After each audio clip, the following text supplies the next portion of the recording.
गांव की बीचों बीच एक पुरानी जर्जर हवेली खड़ी थी। टूटी हुई दीवारें, झूलती खिड़कियां और अंदर से आने वाली अजीबो-गरीब आवाजें उस हवेली को और भी डरावनी बना देती थीं।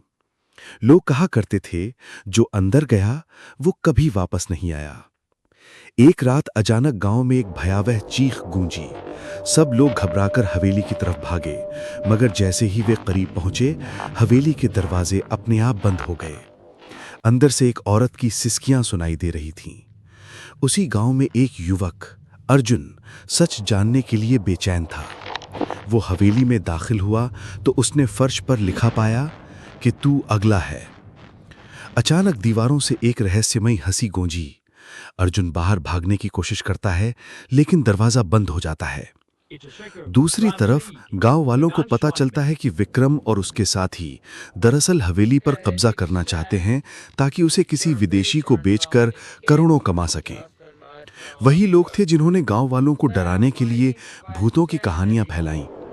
लेकिन असली झटका तब लगा जब एक रहस्यमयी लड़की संध्या सबके सामने आ खड़ी हुई और कांपती हुई आवाज में बोली, मैं वही हूं जिसकी मौत इस हवेली में हुई थी, और मैंने सब कुछ अपनी आंखों से देखा है। उसी समय पुलिस का सख्त अफसर इंस्पेक्टर राजेश वहां पहुंचा और गरज कर बोला, अब सीधे सच बताओ, वरना यहीं से जेल ले जाऊंगा। विक्रम के पसीने छूट गए।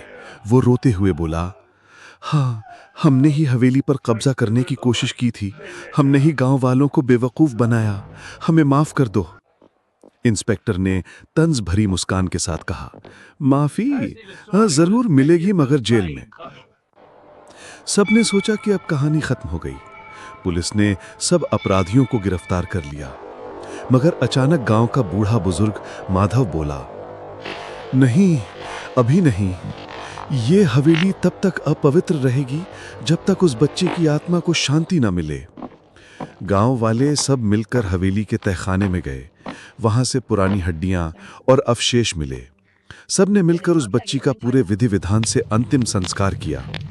वो बूढ़ी औरत जो सालों से हवेली के बाहर रोती रही थी, फूट फूट कर रो पड़ी। उसके दुख का बोझ बरसों बाद हल्का हुआ। कुछ दिनों बाद गांव वालों ने उस वीरान हवेली को एक बालिका विद्यालय में बदल दिया। बाहर एक पट्टिका लगाई गई जिस पर लिखा था, संध्या कन्या विद्यालय, एक मासूम की याद में। उसके बाद वो हवेली हमेशा के लिए शांत हो गई और गांव का सन्नाटा टूट गया।